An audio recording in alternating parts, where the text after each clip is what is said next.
পুরো এপিসোড দেখতে জি5 অ্যাপ এখনই ডাউনলোড করুন। চুচুড়ার কারবালা মোড়ের পুজো, কত বছরের পুজো এটা আপনাদের? এবারে আমাদের পুজো 67 বছর হচ্ছে। আর আপনারা কতদিন পুজোর সাথে যুক্ত? প্রায় 1.5 দশকের বেশি হয়ে গেল, মানে 15-20 বছর হলো, মানে পুজোর সাথে খুব সক্রিয়ভাবে আর কি। আজকে হুগলি জেলার বুকে আমাদের কারবালা মোড় বিবেকানন্দ রোড সার্বজনীন দুর্গোৎসব পুজো কমিটি একটা সারা জাগানো নাম আর কি। প্রতি বছর আমরা কনজিকিউটিভ প্রায় 9টা বছর ধরে বিশ্ব বাংলা শারদ সম্মান পেয়েছি জেলার সেরা হিসাবে। আচ্ছা, এবছরও আমাদের পুজোর নিবেদনে আছে, আমাদের থিম আছে একালে সেকাল। আচ্ছা, একালে সেকালটা মানে কি, ধরুন আমরা যারা 50 পেরিয়ে গেছে, আমরা তো তবু কিছু পুরনো জমিদার বাড়িটারি দেখেছি কোনো এক সময়, কিন্তু আজকে তো জমিদার প্রথাটা উঠে গেছে। আজকের প্রজন্ম আমাদের ছেলে মেয়েদের কাছে একটু তুলে ধরার জন্য আমরা এবছরে রেখেছি, আমাদের প্যান্ডেলের নিবেদন রেখেছি একটা পুরনো জমিদার বাড়ি, যেটা ভগ্ন প্রায়। এবং আপনাকে অনুরোধ করব এবং আজকে টোটাল টিমকে অনুরোধ করবো একবারের জন্য, আমরা জানি আপনারা ব্যস্ত। তার মানে পুজোর সময় দিদি কোথাও বেরোনো হয় না, সবসময় পুজোর সাথেই যুক্ত? একদম, মানে পুজোর সময় বেরোবার কথা আমরা ভাবতেই পারি না। অ্যাকচুয়ালি আমাদের এত আনন্দ এই পুজোটাকে ঘিরে, আমরা মানে অনেক দিন থেকে অপেক্ষা করি যে এই দিনগুলো কবে আমাদের খুব তাড়াতাড়ি আসবে। একটা বিশাল একটা কর্মযজ্ঞ চলতে থাকে, যেমনভাবে ছেলেরা অংশগ্রহণ করে ঠিক সমানভাবে মেয়েরাও নেয়, অংশগ্রহণ করে। তা আপনাদের নিশ্চয়ই প্রচুর ভিড় হয়? তার জন্য প্রচুর, মানে অ্যাকচুয়ালি জেলার মানুষরা নিশ্চয়ই বাইরে থেকেও লোক আসেন, প্রচুর লাখের উপরে মানুষ। এবং দুর্গাপুজোটাকে ঘিরে আমরা একটা চেষ্টা করি যে মানুষের কাছে কিছু ভালো কিছু পৌঁছে দেওয়ার জন্য, যেমন সেফ ড্রাইভ সেফ লাইফ। আর পরিবেশের উপরে আমরা চিন্তা ভাবনা করি যাতে গাছ লাগান, পরিবেশ সচেতনতা, তারপর ধরুন ডেঙ্গু প্রতিরোধ। আমরা চেষ্টা করি যে শুধু আনন্দ নয়, আনন্দের সাথে সাথে মানুষ যাতে ভালো থাকে সেই রকম কিছু ঘটনাকে আমরা তুলে ধরার চেষ্টা করি। তো যে কারণে আমরা এখনো পর্যন্ত কনজিকিউটিভ আজকে 9 বছর ধরে আমরা কিন্তু সেরা শিরোপা আমরা পেয়ে আসছি। তারপরে তো খুব মজা, এখন আনন্দ, খুব মজা দিদি। মানে বিবাহিত জীবন কতদিন হলো? 26 বছর। পরিচয় কিভাবে? পরিচয় কলেজে পড়তে গিয়ে, একই কলেজে, মহসিন কলেজে। এবং সেক্ষেত্রেও কিন্তু একটা পুজোর একটা ভূমিকা থাকছে আর কি। মানে আমাদের মহসিন কলেজের সামনে একটা পুজো হয়, একদম মহসিন কলেজের গেটের পাশে। এরকমই একটা পুজোতে আর কি সেজে গুজে থাকলে তো একটু ভালো লাগে। তখন কোনো একটা কিশোর বয়সে মানে মনে হলো যে না, ক্লাসের বন্ধু যদি জীবনের বন্ধু হয় ক্ষতি বাকি, তো সেখান থেকে শুরু আছি। দিদি কেমন রেখেছে দাদা 26টা বছর? ভীষণ সুন্দর, ভালো লাগা, ভালোবাসা, আন্তরিকতা, বন্ধুত্ব এবং পারস্পরিক শ্রদ্ধা। আমরা এটা বিশ্বাস করি যে যে কোনো দুটো সম্পর্ক কিন্তু সবার আগে শ্রদ্ধা, একে অপরের প্রতি শ্রদ্ধার থেকেই কিন্তু ভালোবাসার সৃষ্টিটা হয় এবং তাকে ধরে রাখতে হয়, যেটা আমরা আগামী প্রজন্মের কাছেও সে একই অনুরোধ করব এবং সেই বার্তাই পৌঁছে দেব যে পরস্পরের প্রতি শ্রদ্ধা রাখাটা ভীষণ দরকার। আপনাদের ছেলে মেয়ে? আমার একটি মেয়ে এখন ব্যাঙ্গালোরে আছে, ও চাকরি করছে। আচ্ছা, সে পুজোর সময় আসে? হ্যাঁ, পুজোর সময় আসে। পুজোর অনেক শুভেচ্ছা রইল। ভালো থাকবেন দিদি, আর অবশ্যই চেষ্টা করুন যে আমাদের পুজোটা একটু দেখে যাওয়া। একদম নিশ্চয়ই। Thank you. ওদিকে যদি যাই নিশ্চয়ই যাব, সবাইকে নিয়ে, মানে শুধু আপনি, সবাইকে নিয়ে। ঠিক আছে, থ্যাংক ইউ। জি5 ডাউনলোড করুন আর সব এপিসোড দেখুন একদম ফ্রি। পুরো এপিসোড দেখতে জি5 অ্যাপ এখনই ডাউনলোড করুন। দুর্গাপুরের মার্কনি, তাই না? মার্কনি সার্বজনীন দুর্গোৎসব। ওকে, এই বছর আমাদের 63তম বছর। আমি ব্যক্তিগতভাবে 25 বছর ধরে যুক্ত আছি। পুজোটাকে একটা মাত্রায় আমরা নিয়ে গেছি দিদি। পশ্চিমবঙ্গের বুকে, পশ্চিমবঙ্গ বলে না, মানে আশেপাশের রাজ্য বিহার, ঝাড়খণ্ড থেকেও আমাদের ওখানে প্রচুর দর্শনার্থী আছে। আগামীকাল আমাদের উদ্বোধন হবে তৃতীয়ার দিন। আমরা এই বছর থিম বেছে নিয়েছি ইন্দোনেশিয়ার আপনার হচ্ছে যে বিষ্ণু মন্দির, সেটাই হচ্ছে যে আমরা এই বছর উপস্থাপন করছি। আর ভিতরে হচ্ছে যে পুরো মানে বাংলার যে হচ্ছে যে শিল্প, যে বাঁশ, তাকে বাঁচিয়ে রাখার জন্য আমরা টোটাল ডেকোরেশনটা বাঁশের ওপর করেছি। এখানে তৃতীয়ার দিনও আমরা হচ্ছে যে একটা স্পেশাল জিনিস রেখেছি, যেটা হচ্ছে প্রায় লুপ্ত প্রায় পুতুল নাচ। আপনি বর্ধমানেরই মানুষ? আমি বর্ধমান, আমার ক্লাবের পিছনেই আমার বাড়ি। আর চিত্রাদি ওকে বর্ধমানেরই? হ্যাঁ, কি আচ্ছা, এই পাড়া আর ও পাড়া। ও তারপরে দেখা হয়েছে, পাড়ায় দেখা সাক্ষাৎ। রূপাদির মতনই কেস আমার। কলেজ পড়তে যাওয়া থেকে শুরু, তারপরে যোগাযোগ 10-12 বছর ধরে একটা প্রেম চলছে। 12 বছরের প্রেম? বাবা। তারপর দুই বাড়িতে কথা বলতি, দুই বাড়ি কথা হওয়ার পরে সম্পর্ক। হ্যাঁ, তার মানে পুজো প্যান্ডেলে বিয়ের আগেও অনেক কাটিয়েছেন? হ্যাঁ, সেটা তো হয়। চিত্রাদি কি কি দায়িত্ব থাকে পুজোর সময়? আমাদের মানে সবুজ সংঘ ক্লাবের পাশেই মানে মা ছিন্নমস্তা মন্দির রয়েছে। মায়ের যে কৌশিকী যে অমাবস্যা পুজো হয়, ভাদ্র মাসে যে কৌশিক অমাবস্যা পুজো, তো মায়ের মন্দিরে মানে আমরা ঠাকুরমশাই আমাদের অনেক দায়িত্ব দেয়। মানে মায়ের ভোগের রান্নাটা 5 রকমের মানে রান্না খাওয়া, সেগুলোকে আবার মানে সবাইকে বিতরণ করা হয়। মানে জল ভরা থেকে শুরু করে মায়ের সবকিছু, যজ্ঞ থেকে শুরু করে মানে বিশাল আয়োজন। সুরঞ্জনার কি কি দায়িত্ব থাকে? আমার দায়িত্ব সবটাই। তোমার বরের কথা শুনে তো মনে হলো বর ভীষণ ব্যস্ত পুজো নিয়ে। প্রতিমা আনার দিনকার প্রতিমা আনতে যাই মেয়েদের সাথে, ওইটা ফার্স্ট কাজ আমাদের। তারপরে ওই যে অঙ্গরাগ অনুষ্ঠানের কথা বললো, তারপরে তো উদ্বোধন হয় আমাদের তৃতীয়া। দিদি 3 কিলোমিটার রাস্তা আমরা হচ্ছে নাচতে নাচতে এসে ঠাকুর নিয়ে আসি, ঠিক আছে? পুরো 3 একবারে ঢাক ঢোল বাজিয়ে আমরা ছেলে মেয়ে ওখানে মানে দুজনেই থাকে, বুঝলে তো? সবাই আমাদের উৎসব শুরু। মানে এটা হচ্ছে যে আজকে আর কিছুক্ষণের মধ্যে আমাদের ঠাকুর চলে আসবে, মানে একবারে নাচা নাচি ফাটাফাটি হুল্লোড় চলতে লাগে। এমনি বিবাহিত জীবন কতদিন হলো? 18 বছর। পরিচয় কিভাবে? পুজো প্যান্ডেল। এই পুজো প্যান্ডেলে? একদম দিদি, ওর ওই পাড়াতে বাড়ি, আমার ওই পাড়াতেই বাড়ি, মানে রাস্তার এপার আর ওপার। আচ্ছা, ঠিক আছে। তো পুজোতেই দুজনের দেখা, পুজোতেই ভালো লাগা। তারপর কি বলবো দিদি, তারপরের বছর পুজোতে বোধহয় চাঁদা তুলতে 5 বার গেছি, দিয়ে দিয়েছেন। আমার শ্বশুরমশাই পয়সা দিয়ে দিয়েছেন, চাঁদা দিয়ে দিয়েছেন, তাও সত্ত্বেও হচ্ছে 5 বার করে গেছি শুধু ওকে দেখার জন্য। কেমন বর? ভালো? যতটা পুজোকে ভালোবাসে ততটা তোমাকে ভালোবাসে তো? নিশ্চয়ই, না হলে চলছে কি করে বলো 18 বছর এখন। তাই তো। All the best. Thank you দিদি, ভালো থেকো দুজনে এবং পুজো খুব ভালো করে কাটাও। কিন্তু সত্যি মানে আমরা এক্সপেক্ট করি যে আপনি একবার আসুন, তাহলে আমরা খুব খুশি হব। খুবই ভালো লাগবে। নিশ্চয়ই। Thank you. আপনাদেরও কি পরিচয় পুজো প্যান্ডেলে? না না, আমাদের অ্যারেঞ্জমেন্ট। আমাদের 35 বছর বিয়ে। পুজোতে দায়িত্ব নিতে হয়? পুজো দায়িত্ব মানে বাবা যখন ছিলেন, বাবাও প্রেসিডেন্ট ছিলেন, তখন 4 বছর হচ্ছে আমাদের বাড়িতে ওই মায়ের ভোগ হতো। এখন মানে আস্তে আস্তে ওটা কমে অনেকে নিয়ে নিয়েছে বলে শুধু সপ্তমীতে একদিনই আমাদের বাড়িতে ভোগ। বাকিরা দেয় সব মানে খিচুড়ি, লুচি, তরকারি এসবের না, অন্ন প্রসাদ হয়। আমাদের ঠাকুর মশাই এসেই সব করেন আর কি, আমরা সব রেডি করে দিই। আপনাদের এই অনুষ্ঠানে আমরা আসতে পেরে নিজেদেরকে খুব ধন্য ভাবছি। খুব ভালো থাকবেন মধুমিতা দি এবং প্রবীর বাবু। পুজোর শুভেচ্ছা রইল। আপনি আসুন একবার আমাদের পুজোতে। জি5 ডাউনলোড করুন আর সব এপিসোড দেখুন একদম ফ্রি।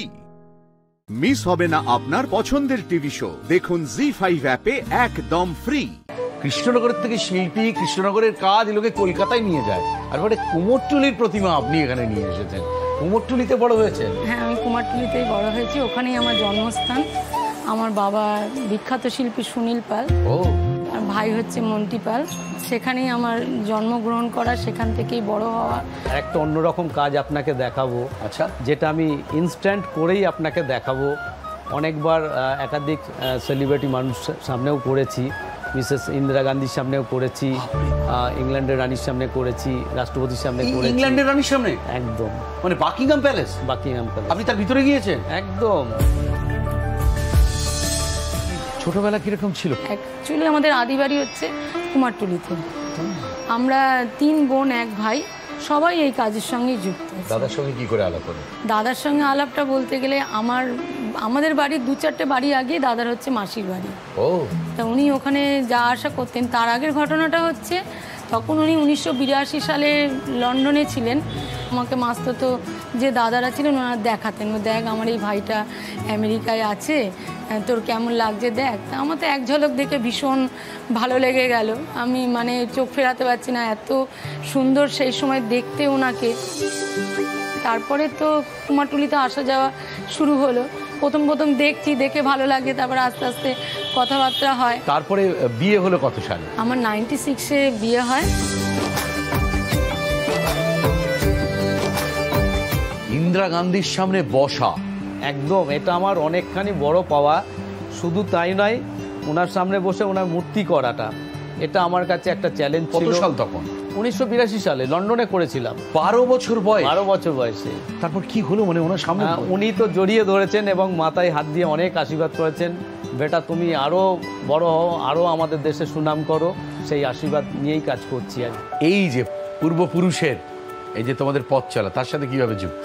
এটা আমি একদম ছোটবেলা থেকেই যুক্ত রয়েছি। মানে বলতে পারি যখন থেকে আমার জ্ঞান আসে যে এই কাজটা আমি দেখছি, প্রথমে তো আমার দাদু শিল্পী বীরেন পাল, তার হাত ধরেই আমার হাতে খড়ি শুরু এই কাজে। আমাকে একটা ছোট রবীন্দ্রনাথও উনি দেখিয়ে দিয়েছিলেন ছোটোবেলায় যে কিভাবে তুমি কম সময়ের মধ্যে একদিনের মধ্যে তুমি রবীন্দ্রনাথটাকে তুমি করতে পারবে। এবং সেই ছোটোবেলায় আমি ওই বয়সে যখন মানে আমার 6-7 বছর বয়স, তখন আমি কম্পিটিশানে যাই এবং ওই রবীন্দ্রনাথ করেই কিন্তু আমার সেকেন্ড পজিশানে আমি দাঁড়িয়েছিলাম। এবং তার পরবর্তীকালে আমার বাবা শিল্পী সুবীর পাল, তার হাত ধরে তো আমার পরবর্তী যে আমার জার্নিটা শুরু হয়, একদম পুরোপুরি এই কাজের সাথে আমি লিপ্ত হয়ে পড়ি। 2020-তে 3.5 লক্ষ দেশলাই কাঠি ব্যবহার করে আমি তাজমহলের একটা ইমেজ তৈরি করেছিলাম এবং সেটার উপর আমি গিনিজ ওয়ার্ল্ড রেকর্ড বুকে আমার নাম উঠে।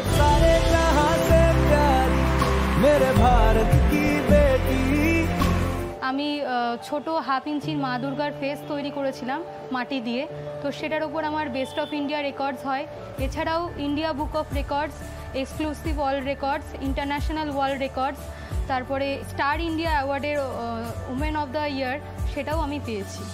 বাহ, শেষ নাই, প্রাপ্তির শেষ নাই। জি5 ডাউনলোড করুন আর সব এপিসোড দেখুন একদম ফ্রি। পুরো এপিসোড দেখতে জি5 অ্যাপ এখনই ডাউনলোড করুন। ঠাকুর, তুমি আমার মাকে ভালো করে দাও।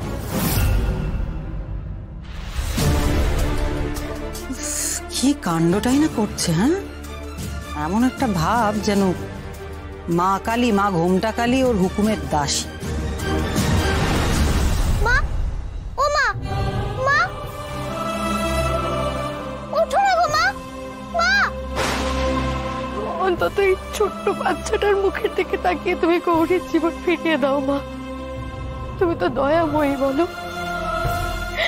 দেখো কত আশা নিয়ে তোমার চরণামৃত নিয়ে এসে ওর মাকে খাওয়াচ্ছে।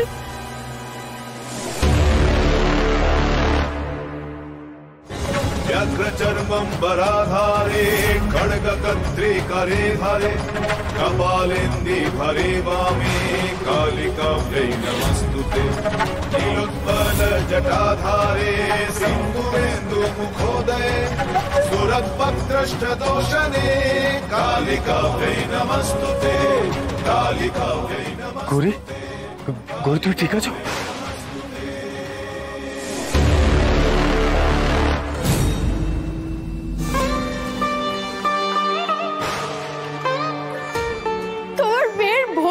জোর আছে গৌরী, ও ঠিক গিয়ে মায়ের চরণামৃত নিয়ে এসে তোমাকে খাওয়ালো, আর তারপরেই দেখো, তারপরে কেমন তোমার জ্ঞান ফিরে এলো। সাবধানে। কি বললে মেজো কাকিমণি? ঘোমটা কালী মায়ের চরণামৃত? তাহলে কি মা? হ্যাঁ গৌরী, আজ তোমার তপস্যার জোরে মা ঘোমটা কালী আবার আমাদের বাড়িতে ফিরে এসেছে, আবার আগের মতো অধিষ্ঠান করছেন। মা ফিরেছে, মা আমাকে ক্ষমা করেছে, আমাকে মায়ের কাছে যেতে হবে। গৌরী,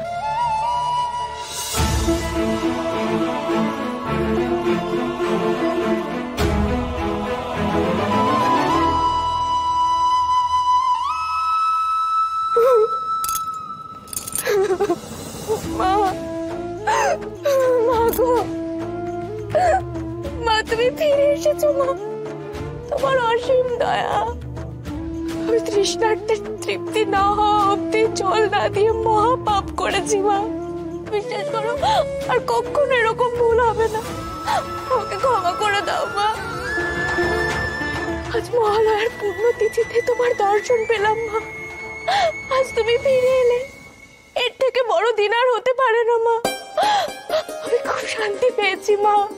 মা গো, বাবা এটা কি হলো বাবা? পরিকল্পনা তো সফল হলো না, তুমি শুধু আমাকেই অপদার্থ বলো, তাই না? কি বলতে চাইছো তুমি? কিচ্ছু না, আমি আর কিছু বলতে চাই না, আমি আর কিছু বলার মতো ভাবার মতো অবস্থায় নেই, আমি কিচ্ছু বলতে চাই না। জি5 ডাউনলোড করুন আর সব এপিসোড দেখুন একদম ফ্রি। পুরো এপিসোড দেখতে জি5 অ্যাপ এখনই ডাউনলোড করুন। আরে বাবা, এখন ফোন করলেন কেন? কারণ আমি নিজে চোখে টিভিতে দেখতে পাচ্ছি গৌরী বহাল তবিয়তে এখনো ভাষণ দিয়ে যাচ্ছে। তুমি কেন এত দেরি করছো? এতক্ষণ তো গুলি মেরে দেওয়া উচিত ছিল তোমার। আরে বাবা, ঠিক সময় কাজ হয়ে যাবে, আগে সুযোগটা তো পেতে হবে। দেখুন, এত অধৈর্য হলে তো কাজটা হয় না, তাই না? আমাদের এই কথাবার্তা যদি কেউ শুনতে পায় না, তাহলে গৌরীর না হলেও আমার লাশটা পড়ে যাবে, বুঝতে পেরেছেন? কি কেটে দিল? এত বড় সাহস! আমি ওকে টাকা দেব, আমার কাজ করবে ও, আর আমার ফোনে ও কেটে দিচ্ছে?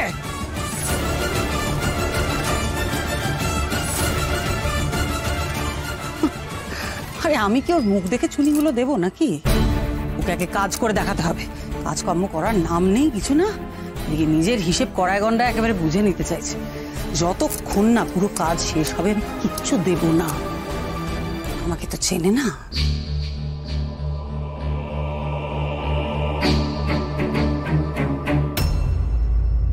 কেন তুমি এসব বলছো বলো তো? কেন আমি কি এটা দেখতে পারি না? আমি জানতাম তুমি স্বীকার করবে না, কিন্তু শৈল আমি জানি এই গৌরীর শপথ গ্রহণ অনুষ্ঠানের সঙ্গে ওই চুনিগুলোর কোনো না কোনো সম্পর্ক আছে। দেখা যাক শেষ পর্যন্ত কি হয়, তাহলেই বুঝতে পারবো তুমি ওই চুনিগুলো কোন কাজের জন্য নিয়েছো। আমি শ্রীমতী গৌরী ঘোষাল মা ঘোমটাকালীর নামে শপথ করে বলছি, আমি আমার পদের পূর্ণ মর্যাদা রক্ষা করব। দেশের মানুষের সেবায় আত্মনিয়োগ করব।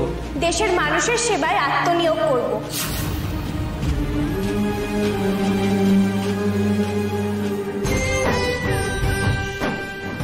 আবার আমার শরীরের ভেতরটা এরকম করছে কেন? এরকম তো হয় একমাত্র গৌরীর কোনো মারাত্মক বিপদ হলে। তাহলে কি গৌরীর সামনে খুব বিপদ?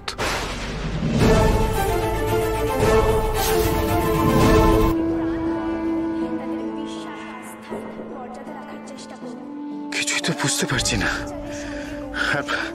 আর হাই সিকিউরিটি জোনে কোনো রকম বিপদ হওয়ার সম্ভাবনাও তো নেই। তাহলে এরকম হচ্ছে কেন?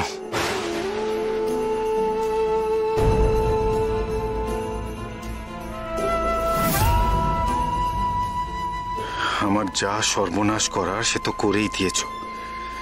নিজের যুক্তি বুদ্ধি সব জলাঞ্জলি দিয়েছে। আমি তোমার কাছে আর কিচ্ছু চাই না, তুমি শুধু আমার গৌরীকে দেখো, ওকে যাবতীয় বিপদ আপদ থেকে রক্ষা করো। আমি তোমার কাছে এই প্রার্থনাই করছি।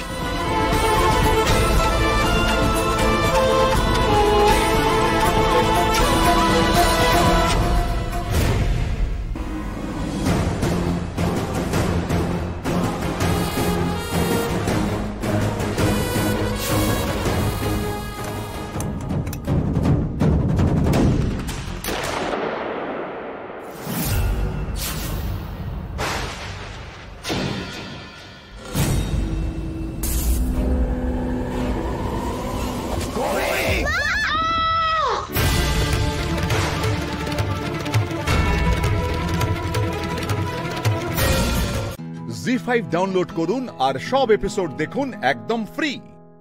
মিস হবে না আপনার পছন্দের টিভি শো, দেখুন জি5 অ্যাপে একদম ফ্রি। আপনারা সকলেই হয়তো জানেন এর আগে পরীক্ষার সময় ঘটে গেছে আমার সঙ্গে এক দুর্ঘটনা। আমাকে সেই বদনামেরও ভাগিদার হতে হয়েছে যে আমি নাকি পরীক্ষার হলে অসৎ উপায়ে পরীক্ষা দেওয়ার চেষ্টা করেছি। আর সেই দিনটার কথা মনে পড়লে এখনো যেন ভয় আমার হাত পা ঠান্ডা হয়ে আসে। সেই দিন আমার পাশে থাকার জন্য আমি দুতি ম্যাডামকে আমার কৃতজ্ঞতা জানাচ্ছি। সেই দারুণ অন্ধকারের সময় যখন তথাকথিত কাছের মানুষরাও আমাকে সন্দেহের চোখে দেখেছিল, আমার বন্ধুরা কিন্তু তেমনটা করেনি। আমার বন্ধুরা সবসময় শিওর ছিল যে কোথাও নিশ্চয়ই কোনো ভুল হয়েছে। তারা আমাকে বিশ্বাস করেছে, আমার নামে রটে যাওয়া মিথ্যেটাকে বিশ্বাস করে। আমি আমার সেই বন্ধুদের কাছে চিরকাল কৃতজ্ঞ থাকব।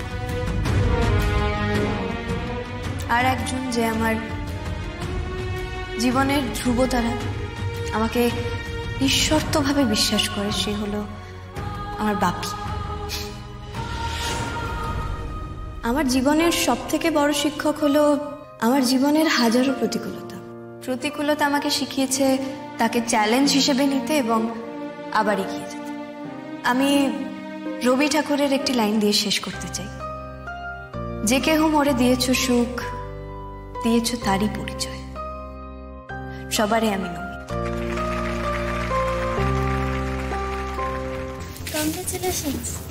দারুণ বলেছিস কিন্তু তুই, আর দারুণ গেয়েছিস। ইস, আমি ভাবলাম তোকে আর এসডিকে ডুয়েট গাইতে বলবো, কিন্তু তুই তো হুড়মুড়িয়ে নেমে এলি। শোন, ডুয়েট পারফরমেন্স করতে গেলে না প্র্যাকটিসের দরকার। তার জন্য সুর, তাল, স্কেল অনেক কিছুর মিল দরকার। এসডির সঙ্গে আমার আর কিছুই মিলবে না। মানে? আমি তোকে পরে সব বুঝিয়ে দেব। শোন না, আমরা সবাই মিলে একটা সেলফি তুলি না? এই টাকা টাকা।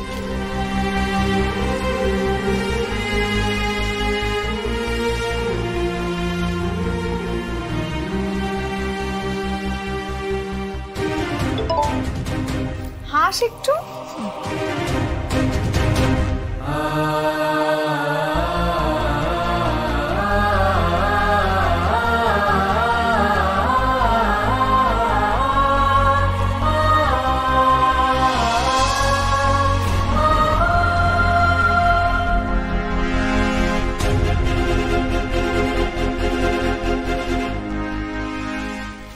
নীল, সারপ্রাইজ। তুমি এখন এখানে? হ্যাঁ, কেন? অসময়ে এলাম? না না, ঠিক আছে ঠিক আছে, হয়েছে, এবার চল।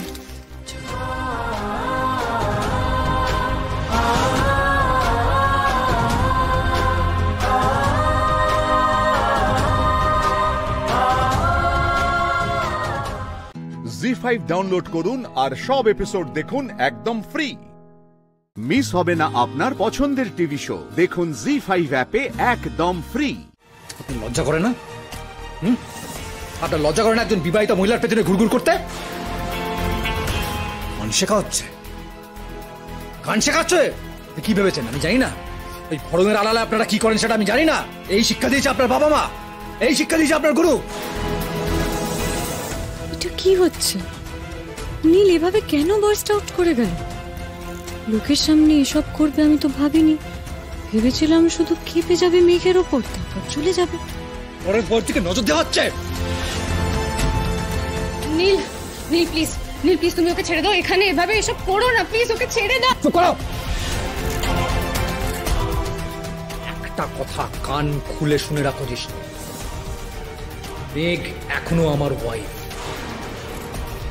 ওর ওপর শুধুমাত্র আমার অধিকার আছে, আমার।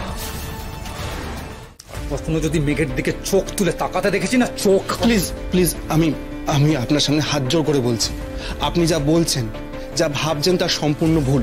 মেঘের সঙ্গে আমার সেরকম কোনো সম্পর্ক নেই। সম্পর্ক নেই? এখন ভালো মানুষ সাজা হচ্ছে, ভালো মানুষ সাজা হচ্ছে। সম্পর্ক নেই দেখ, আপনি এখানে এসছেন কেন? আর যদি কখনো আপনাকে আমি ইউনিভার্সিটি চত্বরে দেখি। কি করবে যদি তুমি ওকে আমার আশেপাশে দেখো?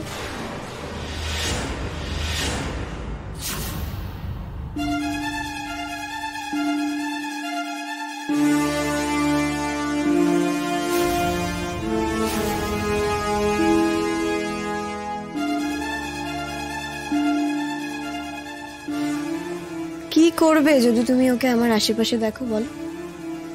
মেঘ, তুমি কিন্তু একে লাই দিও না। বাজে ছেলে, তুমি ওকে দেখে বুঝতে পারছো না এটা লুম্পেন? কে বদ আর কে লুম্পেন সেটা তাকে দেখে বোঝা যায় না, তার ব্যবহারে প্রমাণ পায়। মেঘ, তুই এটা কি বলছিস? তুই এই ছেলেটাকে এখানে ডেকে? দিদি ভাই, এসবের মধ্যে যদি তুই কথা না বলিস না তাহলেই ভালো হয়। আর জিষ্ণু, আই এম সরি, আমি তোমাকে এখানে ডেকেছিলাম, আমার জন্য অপেক্ষা করতে বলেছিলাম, তার জন্য তোমাকে এত অপমানিত হতে হলো। আমি আমার টিচারের তরফ থেকে তোমার কাছে ক্ষমা চাইছি। মেঘ, তুমি কিন্তু বড্ড বাড়াবাড়ি শুরু করেছো। এখানে না অনেকেই আমাদের সম্পর্কের ব্যাপারে সবটা জানে না, তাই জন্য অনেক অকারণ পরিস্থিতি তৈরি হচ্ছে। তোমাদের জন্য সবাইকে বলে রাখি যে আমার প্রফেসর গাঙ্গুলির সঙ্গে একবার বিয়ে হয়েছিল। এটা যেমন সত্যি, তেমন আমাদের ডিভোর্সও হতে যাচ্ছে, এটাও একটা সত্যি।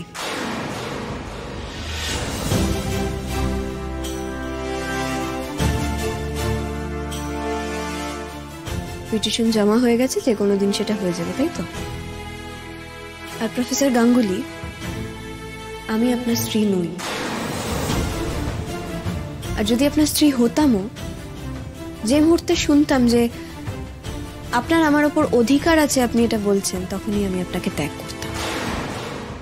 জি5 ডাউনলোড করুন আর সব এপিসোড দেখুন একদম ফ্রি। মিস হবে না আপনার পছন্দের টিভি শো, দেখুন জি5 অ্যাপে একদম ফ্রি।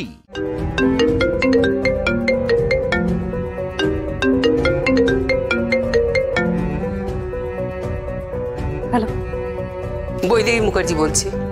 হ্যাঁ মা, বলো। তুমি আমাকে মা মা বলছো কেন বলো তো? কতবার বলেছি তুমি আমাকে মা বলবে না? তোমার সাথে তো আমি সমস্ত সম্পর্ক চুকিয়ে বুকিয়ে দিয়েছি, তারপরে আবার কেন নতুন করে মা মা করছো তুমি? আমি এটা মেনে নিতে পারছি না। আমি কোনো ফেক জিনিস মেনে নিতে পারি না জগদ্ধাত্রী। আমি ফেক নই। তুমি ফেক। সোজা আঙুলে ঘি উঠছে না বলে তুমি আঙুল বেঁকিয়েছো। কি বলছেন আপনি? আমি কি করেছি? কি করোনি তুমি? তুমি কৌশিকী মুখার্জিকে ব্যবহার করছো। তোমার হাতের একমাত্র বোড়ে এখন কৌশিকী মুখার্জি। বৌদি, বৌদি শুধু বোড়ে কি বলছো? ও রাজা মন্ত্রী সবে তো। আমাদের গেমটার তো ওই মুখ্য। হোয়াটএভার, তুমি কৌশিকী মুখার্জিকে ব্যবহার করছো, এটা তুমি অস্বীকার করতে পারো? আমি কৌশিকী মুখার্জিকে ব্যবহার করছি? হ্যাঁ করেছো, তুমি কৌশিকী মুখার্জিকে ব্যবহার করেছো। তুমি কৌশিকী মুখার্জিকে ব্যবহার করে তুমি কোর্টে গেছো। কোর্টে সেখানে তিনি আবার ডিএনএ টেস্টের জন্য দাবি করেছেন। এটা আমি কিছুতেই মেনে নিতে পারছি না, কিছুতেই না। আচ্ছা আচ্ছা জগদ্ধাত্রী, আমার স্বামী যখন তোমাকে অ্যাকসেপ্ট করছে না, তোমাদের অ্যাকসেপ্ট করছে না, কেন কেন ওকে উত্তক্ত করছো আমাকে বলবে তুমি? কেন উত্তক্ত করছো? হ্যাঁ, কি চাইছো তুমি? কি চাইছো বলো তো? টাকা কত? 1 কোটি 2 কোটি? তুমি বলো খালি কত টাকা চাইছো, আমি দেবো তোমাকে। তোমাকে টাকা দেবো আমি। আমি কালীচরণ বোসকে টাকা দিয়েছি, তোমাকেও টাকা। কি বললেন আপনি?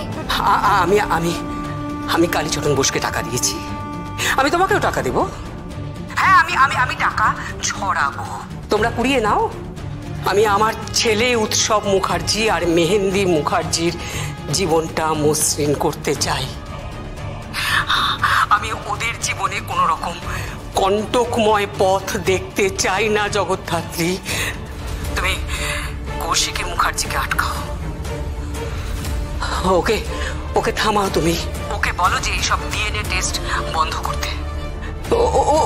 ও যদি প্রেসে লেখে, ও যা একগুয়ে, ও যা জেদি মেয়ে। ঠিকই বলেছে, বডি জেদি, বডি একগুয়ে, বডি লজিক্যাল, বডি অনেস্ট, বডি সত্যের পথে।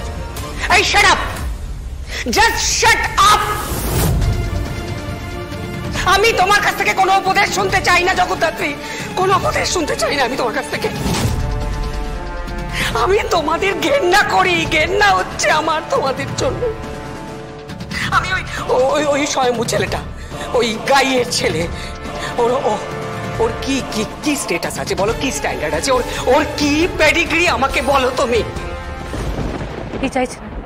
আমি চাইছি তুমি কৌশিকীকে বোঝাও, কৌশিকীকে বলো এসব বন্ধ করতে, এসব বন্ধ করতে বলো। উকিল আমাদের জানিয়েছে ডিএনএ টেস্টের কথা। বেশ, আমি বড়দিকে থামাবো। কথা দিচ্ছ তুমি আমাকে? কথা দিচ্ছি।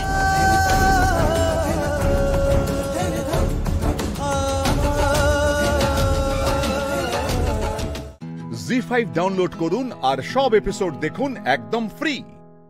মিস হবে না আপনার পছন্দের টিভি শো, দেখুন জি5 অ্যাপে একদম ফ্রি। হাওয়াইয়ে আগুন লাগিয়ে শূন্যে ছুড়ে দিলে সেটা ছাই হয়ে তো ফিরবেই। বৈদেহী মুখার্জি তোমাকে এমন কিছু বলেছে যেটাতে তুমি কষ্ট পেয়েছো। যন্ত্রণা আমি সহ্য করতে পারবো, কিন্তু স্বয়ংভূ পারবে না। খুব ইনোসেন্ট। একটা সময় না আমি স্বয়ংভূর মায়ের মতো দেখাশোনা করতাম।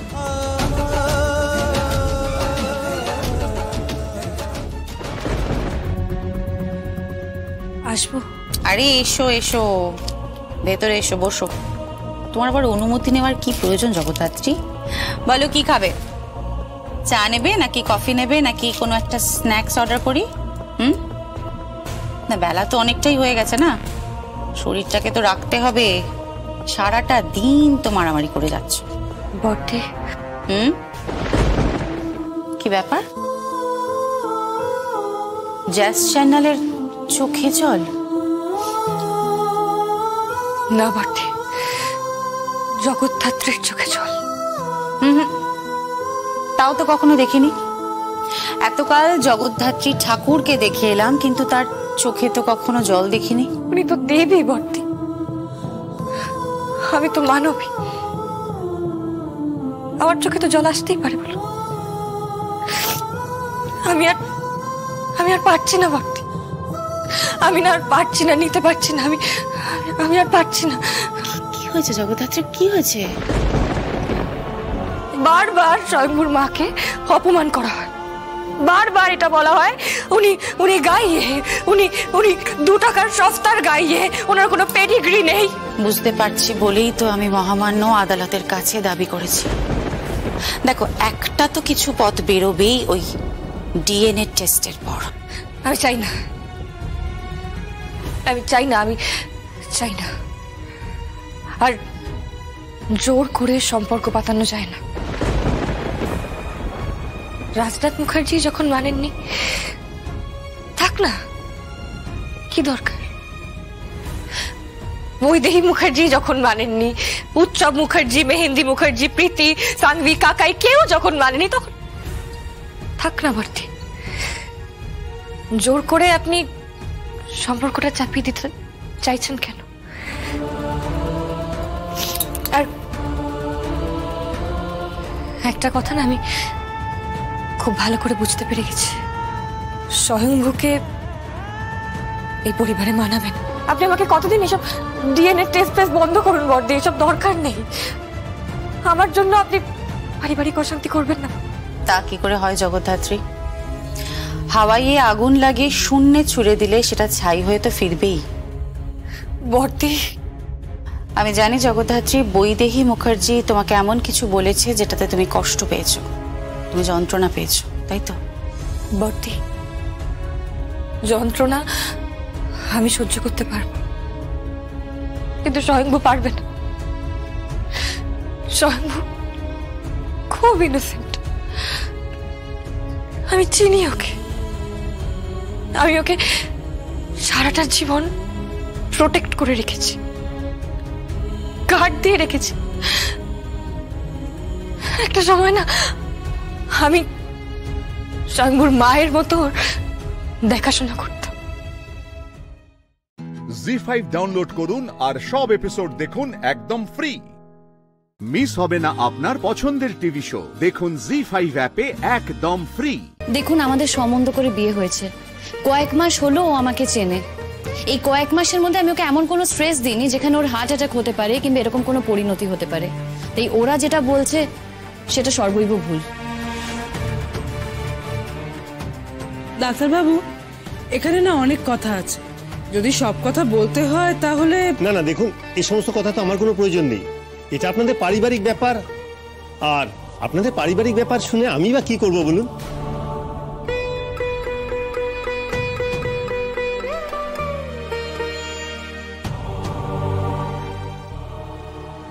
প্রোগ্রামে তো যেতে পারিনি, বুঝলি তো,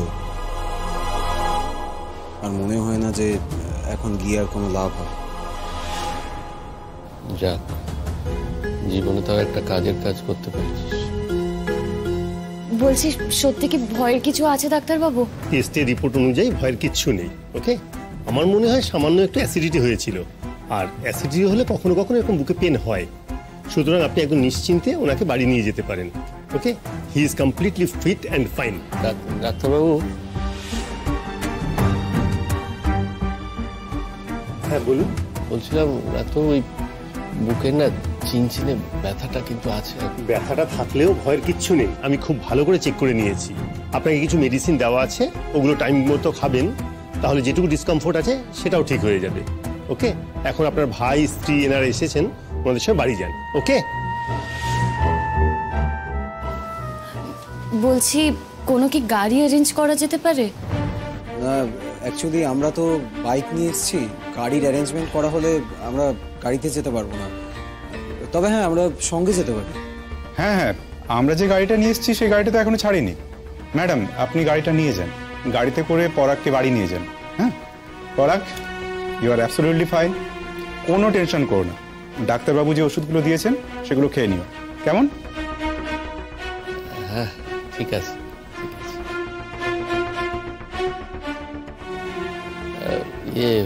শিমুল, তোমার আজকে একটা নাচের অনুষ্ঠান ছিল না? ছিল, কিন্তু প্রোগ্রামটা যখন ছেড়ে চলেই এসেছি তখন এই কথা বলে লাভ কি বলো? আমার ওই জন্যই খুব খারাপ লাগছে, মানে আমার জন্যই তুমি যেতে পারলে না। তো যাক, আমার ভালো লাগছে যে তুমি যেটা চেয়েছিলে সেটাই হলো। মানে তুমি তো চাওনি যে আমি নাচটা করি, তাই এটা ভেবেই আমার ভালো লাগছে যে তোমার ইচ্ছেটা পূরণ হলো।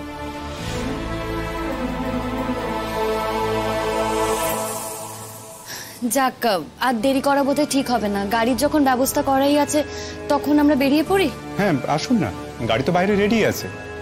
পরাগ এসো। স্যার, ওনাকে কি স্ট্রেচারে নিয়ে যেতে হবে? না না, একদমই না, উনি ফুললি ফিট, হেঁটে যেতে পারবেন। পরাগ পারবে তো? হ্যাঁ হ্যাঁ, মানে ডাক্তারবাবু যখন বলছেন তখন দেখি চেষ্টা করে।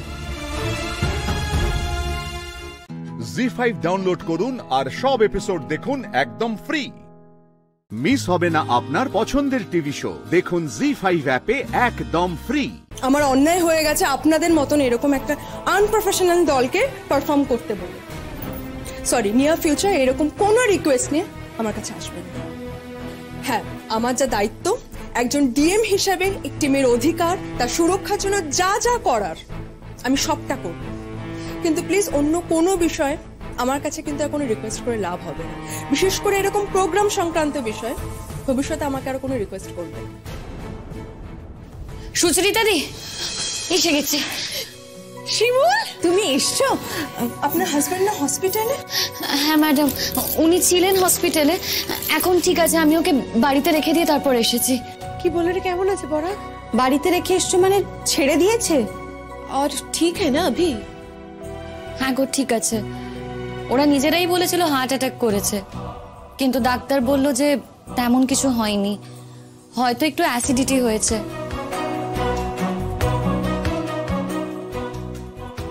যখন আমি দেখলাম যে একটু দৌড়ঝাঁপ করেও পৌঁছে যেতে পারবো, তখন না আমি আর দেরি করিনি ম্যাডাম, সঙ্গে সঙ্গে চলে এসেছি। আপনাকে কথা দিয়েছিলাম, আপনি এত করেছেন আমাদের জন্য, এক কথায় আমাদের জন্য এতটা ভেবেছেন, এইভাবে আমাদের সুযোগ দিয়েছেন, সেখানে কি করে বলুন তো আপনার সম্মান ডোবাবো? আর আমি জানি আমি যদি না আসতাম তোমরা সবাই খুব অসুবিধার মধ্যে পড়তে। তাই যখন আমি দেখলাম যে আসা সম্ভব, আমি একটুও দেরি করিনি, আমি দৌড়ঝাঁপ করেই চলে এসেছি। আর এখনো ঠিক আছে, যদি বাড়াবাড়ি হতো আমি হয়তো এখানে আসতে পারতাম না। ঈশ্বরের অশেষ কৃপা, সেরকম কিছু হয়নি ম্যাডাম, তাই আমি এখানে আসতে পেরেছি। আমার সঙ্গে তো আমার শাশুড়ি মাও এসেছে, ওনাকে ওই অডিয়েন্সে বসেই আমি এখানে এলাম। আমি জানি যে তোমরা সবাই গ্রিন রুমে থাকবে, তাই গ্রিন রুমেই এলাম। শুধু কি বলতো, একবারও ফাইনাল রিহার্সালটা করতে পারলাম না, সেটা একটু টেনশন হচ্ছে ঠিকই, কিন্তু ম্যাডাম আপনি চিন্তা করবেন না, আমরা দেখবেন খুব ভালো করে পারফর্ম করব। আরে কি গো, তোমরা সবাই চুপ করে আছো কেন? কিছু বলো। তোকে বোঝাতে পারবো না শিমুল, সত্যি বলছি, তোকে বোঝাতে পারবো না আমি বলে। ন্যাচারালি উনি কিন্তু খুব অসন্তুষ্ট হয়েছিলেন শিমুল, বলছিলেন যে আমরা খুবই আনপ্রফেশনাল, আর ভবিষ্যতে যেন ওনার কাছে কোনো প্রোগ্রাম নিয়ে না আসি। আমি সত্যি আমার সম্মান বাঁচিয়েছে, তা না হলে না আমি সত্যি খুব খেলো হয়ে যেতাম সবার কাছে। আপনাদেরকে প্রমোট করবার জন্য আমি অনুষ্ঠানে আপনাদেরকে একটা স্টেজ দিতে চেয়েছি, আমি সেভাবে সবাইকে বলেও রেখেছি। এখন আপনি যদি সত্যি ফাইনালি না আসতেন, ওরা শুধু গান গাইলে কিন্তু বিষয়টা জমতো না। বরঞ্চ এটা আরো হাসির দিকে চলে যেত। সেদিক থেকে আপনি আমাকে সত্যিই বাঁচিয়ে দিয়েছেন। আর আমি কিন্তু আমার কথা উইথড্র করছি। আমি আপনাদেরকে আনপ্রফেশনাল বলেছিলাম। আমি বুঝতে পারছি যে আপনাদের মতন প্রফেশনাল লোক সত্যিই খুব কম আছে।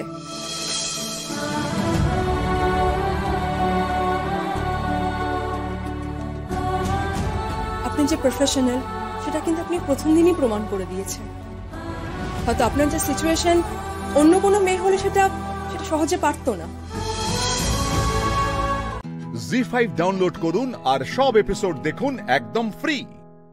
মিস হবে না আপনার পছন্দের টিভি শো। দেখুন জি5 অ্যাপে একদম ফ্রি।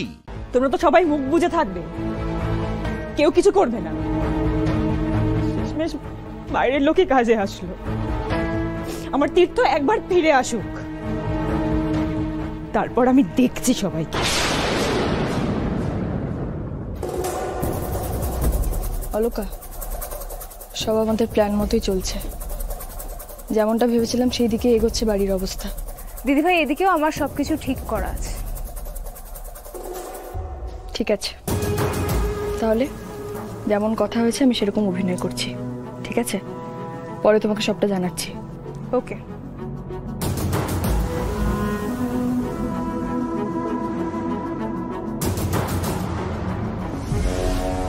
জীবনে যা কিছু শ্রদ্ধা সম্মান পেয়েছি এই কুলাঙ্গারের জন্য সব মাটিতে মিশে গেল। ওর জন্য আমার মাথা হেঁট হয়ে গেল আজ। আর তুমি তাকে কোথায় শোধরানোর চেষ্টা করবে তা না করে তাকে ছাড়ানোর চেষ্টা করছো। কি করব? পেটের ছেলে তো, ওকে তো ফেলে দিতে পারবো না। মিতুল, মিতুল কি বললো গো? ওকে আজই ছেড়ে দেবে? ওকে কিছু করেনি তো? বলো না মিতুল। মন শক্ত করো, সুতীর্থ এক্ষুনি ছাড়া পাবে না। কি বলছো মিতুল? তোমার যা তো অত উঁচু পোস্টে আছে, ওকে একবার বলো না, আর একবার বুঝিয়ে বলো না, যাতে আর একবার ভালো করে বলে। মনোরমতি, আমি অলকাকে বলার সাথে সাথে ও খোঁজ নিয়েছে। খোঁজ নিয়ে এটাই জানতে পেরেছে ওর নামে নাকি সাংঘাতিক সাংঘাতিক কেস দেওয়া হয়েছে। ওদের কাছ থেকে খুব ভয়ানক নেশার জিনিস পাওয়া গেছে অনেক। শোনো শোনো শোনো, তোমার ছেলের কীর্তিটা একবার শোনো। এই ছেলের এ বাড়িতে জন্মানোটাই ভুল হয়েছে। শেষ পর্যন্ত জেলে ঢুকলো তোমার ছেলে। ছি, ভুল করে ফেলেছে, কিন্তু ওকে ছাড়িয়ে না এনে কিভাবে হাজতে রেখে দেওয়া, এটা তোমার কিরকম বিচার? তুমি কান্নাকাটি করো না। তুমি যখন এত করে বলছো, আমি আরো একবার অলকার সঙ্গে কথা বলবো, নিশ্চয়ই বলবো। কিন্তু ওর সঙ্গে কথা বলে আমি যেটা জানতে পারলাম, ও এখনই ছাড়া পাবে না, অন্তত কিছুদিন সময় তো লাগবেই।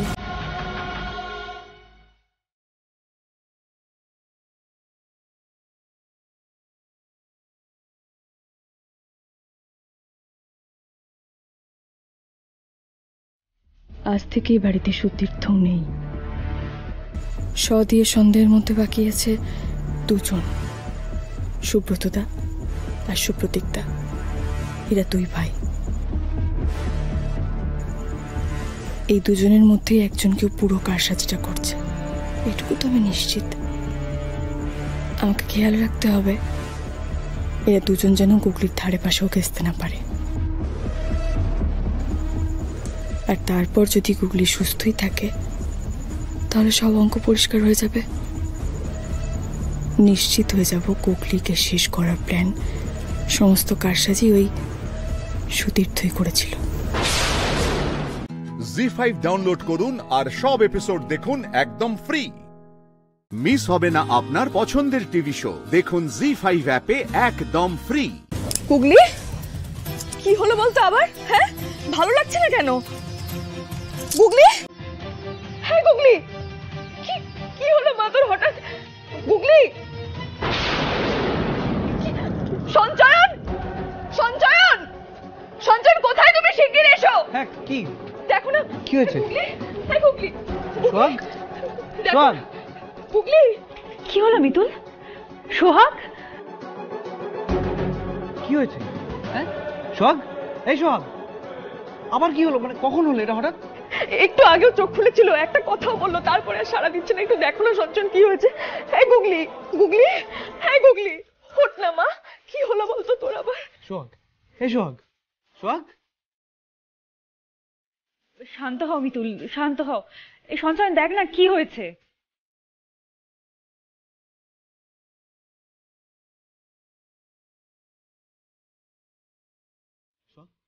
সোহাগ আমার কথা শুনতে পাচ্ছ? কি হাত পা ঠান্ডা হয়ে যাচ্ছে কেন? সোহাগ, এই সোহাগ, সঞ্চয়ন কিছু কর না। সোহাগ মা, মা তুমি ওর পায়ের তালুটা ঘষতে দেখো তো। মা আপনি ওর হাতের তালুটা ঘষুন, ওকে কোনোভাবেই ওর শরীরটা লুজ হতে দেওয়া যাবে না। সোহাগ, সোহাগ, সোহাগ তাকাও। হ্যাঁ হ্যাঁ হ্যাঁ,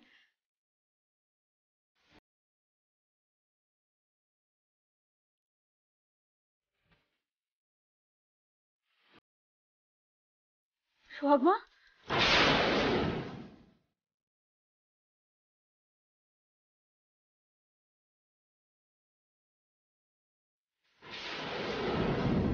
কিচ্ছু হবে না তোর মা, কিচ্ছু হবে না, আমি আছি তো, আমি কিচ্ছু হতে দেবো না তোর। এই মা চোখ খুললা গুগলি, হ্যাঁ গুগলি, কি হলো বলতো? আমি কিছু বুঝতে পারছি না সঞ্চয়ন, দেখো না একটু। গুগলি, এই গুগলি, গুগলি। সোহাগের কিচ্ছু হবে না, আমি ওকে কিচ্ছু হতে দেবো না। আমি এক্ষুনি ওষুধ নিয়ে আসছি।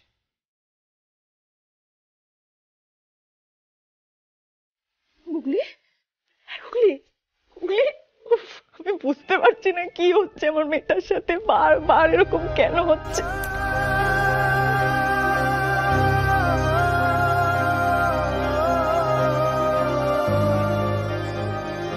এই ওষুধটা জিভের তলায় দিতে হবে।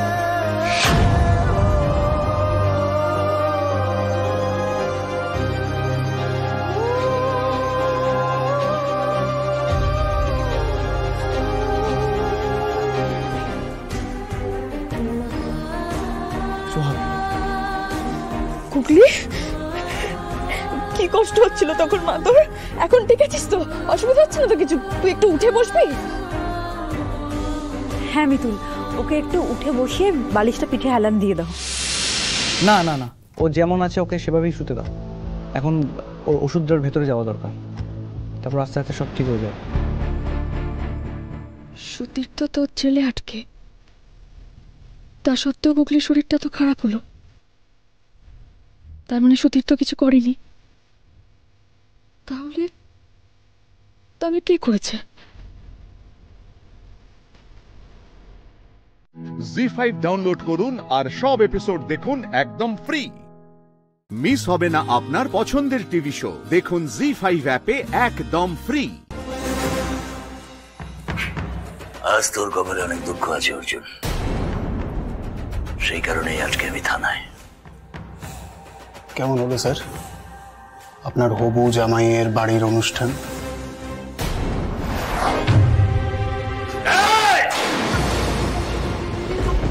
আজ থেকে না তোর জীবনের সবচেয়ে বড় ভিলেন আমি।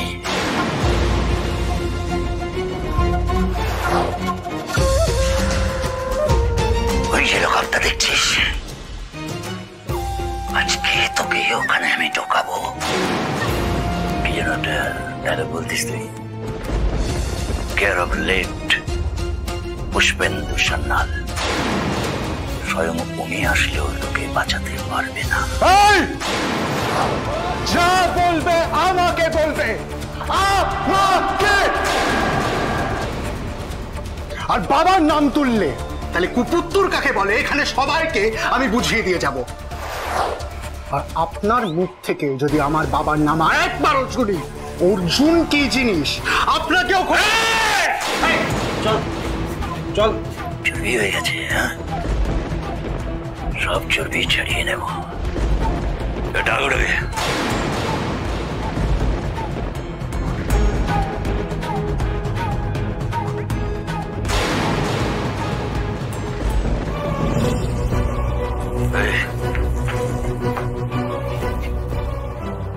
দেখুন তো যেতে পারছেন কিনা?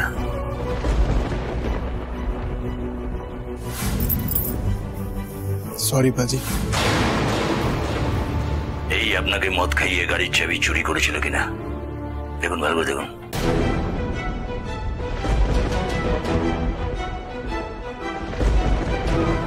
কি হলো দেখুন, এই সেই লোক কিনা দেখুন, ভালো করে দেখুন।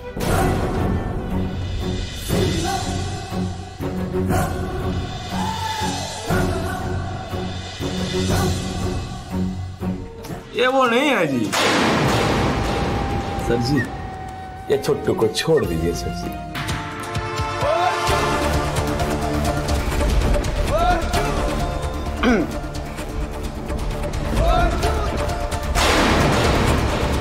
আমি আসি স্যার।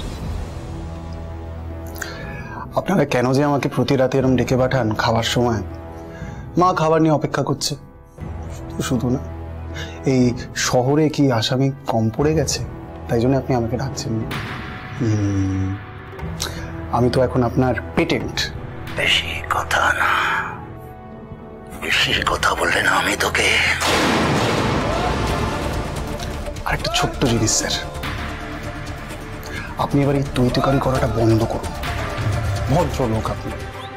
ওই সর্দারজি মানে সিং সাহেব আপনার থেকে বয়সে হয়তো কিঞ্চিত বড়ই হবে, ওনাকে অন্তত তুইটা না বললেই ভালো।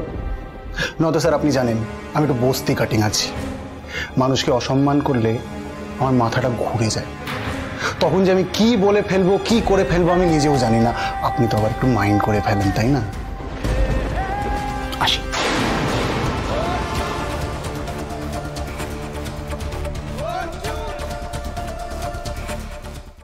জি5 ডাউনলোড করুন আর সব এপিসোড দেখুন একদম ফ্রি। মিস হবে না আপনার পছন্দের টিভি শো, দেখুন জি5 অ্যাপে একদম ফ্রি।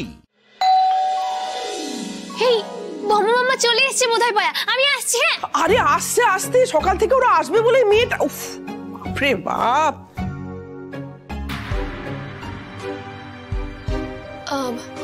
আপনি? তুমি মিলি তো?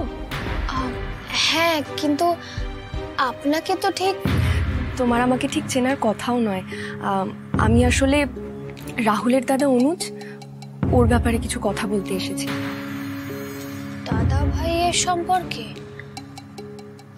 বোন, আমার কথাটা একটু মন দিয়ে শোনো, নাহলে তোমারও অনেক বড় ক্ষতি হয়ে যেতে পারে। আচ্ছা ঠিক আছে, আপনি আসুন, আসুন ভিতরে আসুন। আপনি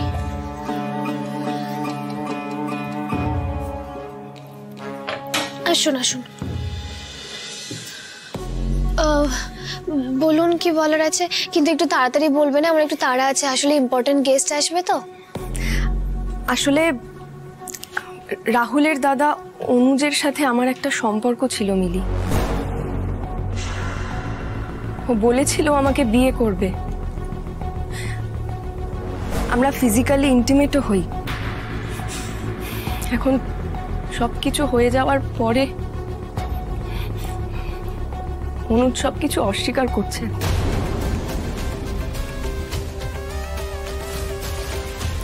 মিলি, এই দেখো আমাদের এই ছবিগুলো দেখো, এই দেখো।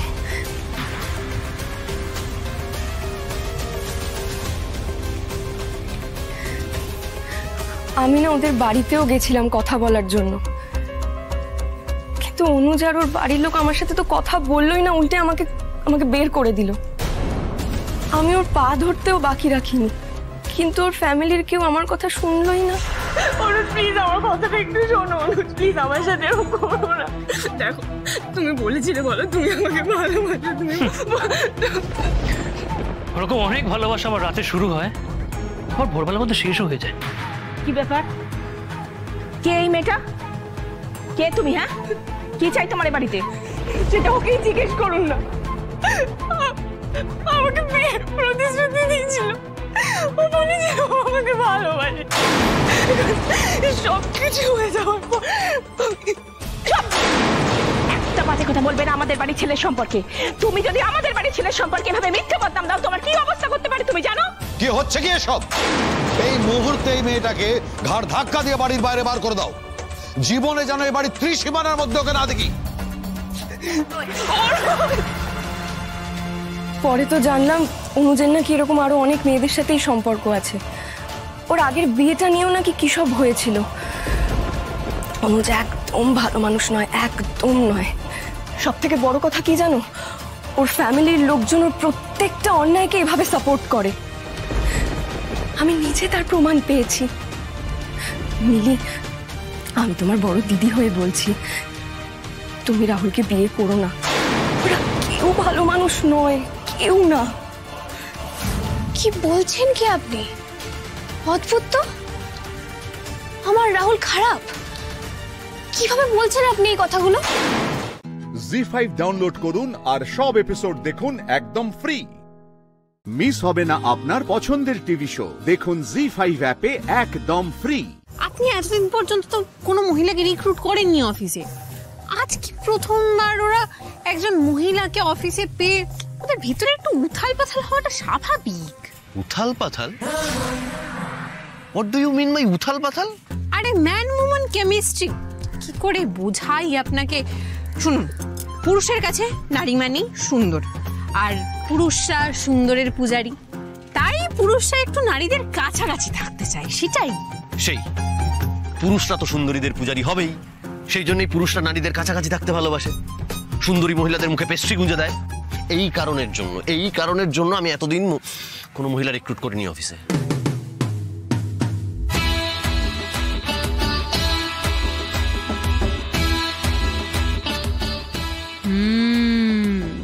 খুব তো দেখছি মনে হিংসে, দেখাচ্ছি মজা।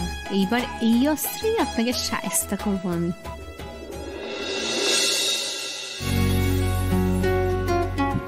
সোমরাজবাবু কাঠি আইসক্রিম খাবেন? না না। এই দিদি, শোনো শোনো শোনো, কি বলছো তুমি? কাঠি আইসক্রিম খাবে? কাঠি আইসক্রিম খেলে একসঙ্গে টাইফয়েড আমাশা দুটোই হবে।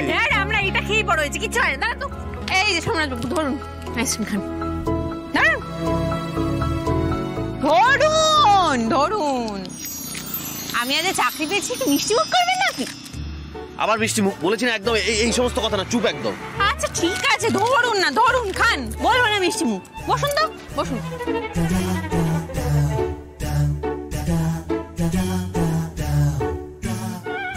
এই শোনো না, বলছি কি, খেও না এটা। আরে বিশ্বাস করো, মা আমাকে ছোট থেকে শিখিয়েছে এগুলো সব ড্রেনের জল দিয়ে তৈরি হয়, খেও না প্লিজ। আবার মা, আপনার মা না আপনাকে বিভিন্ন ভুল ধারণা দিয়ে বড় করেছে।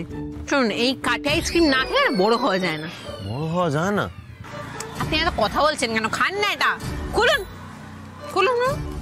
আরে হ্যাঁ, বের করুন, খান। আমার আইসক্রিম বড় যাবে আপনার জন্য, খান খান। মন দিতে চাই,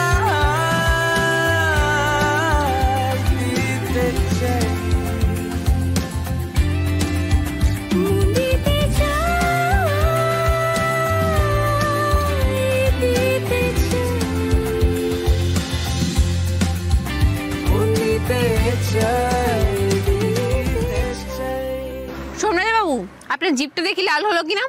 লাল হওয়াটা কিন্তু মাস্ট। লাল মানে কি? পাকা, বড় হওয়া। দেখান লাল হয়েছে কিনা, দেখান। আরে দেখুন, কাঠি আইসক্রিম খাননি সেই জন্য পাকেননি, আপনি বড়ও খাননি, বাচ্চাদের মতো পার্টি করে বেড়াচ্ছেন। খান কাঠি আইসক্রিমটা, তাতে যদি কিছু হয়।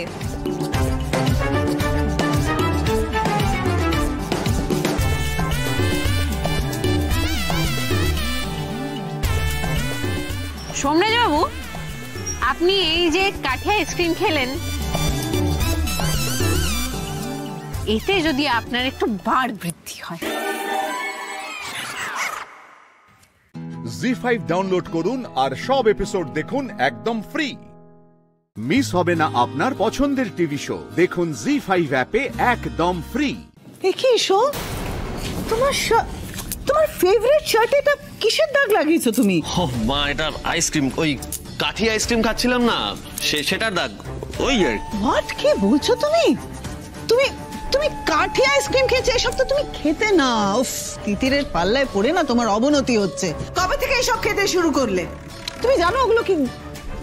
ওটা ড্রেনের জল দিয়ে তৈরি করা হয়, ওটা তুমি খেয়েছ? উফ, আই কান্ট বিলিভ দিস। কি হবে এবার? আমি ডক্টরকে ফোন। আরে শাশুমা আপনি এত প্যানিক করছেন কেন? ছোটবেলা থেকে প্রচুর কাঠি আইসক্রিম খেয়েছি, কিচ্ছু হয় না। তুমি প্লিজ মা আমার কথাটা শোনো, তুমি টেনশন করো না। বিশ্বাস করো, ওখানে দাঁড়িয়ে অনেক লোকজন এই কাঠি আইসক্রিম খাচ্ছিল। আরে অনেস্টলি আমার কিন্তু খুব ভালো লেগেছে। কি শুনলাম? হ্যাঁ সমিতিকা, এদিকে এদিকে। হ্যাঁ কি শুনলাম রে? এই প্রথম তুই তোর মায়ের আঁচলের তলা থেকে বেরিয়ে এমন একটা দুর্ধর্ষ কাজ করেছিস, খাটি আইসক্রিম খেয়েছিস। ভাবতে পারছি না। শোন, তুই এই তিথিরের সঙ্গে থাক, দেখবি লাইফটাকে এনজয় করতে পারবি। হ্যাঁ, ওর কাছ থেকে শেখ লাইফ কি করে এনজয় করতে হয়। বাবা, দিস ইজ নাথিং। আজকে দাদা ভাই এর থেকেও দুর্ধর্ষ একটা কাজ করেছে। সে কি রে? কি করেছে রে জয়? সেটা দাদা ভাই বলবে। ওয়েট, বলো। বলি, বলো।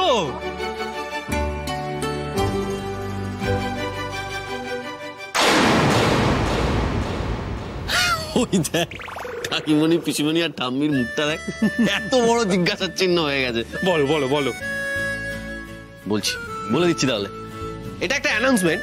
সেটা হচ্ছে, ঠাম্মি, আজ থেকে তিতির আমাদের ব্যানার্জি টেক্সটাইল জয়েন করেছে অ্যাজ আ ডিজাইনার।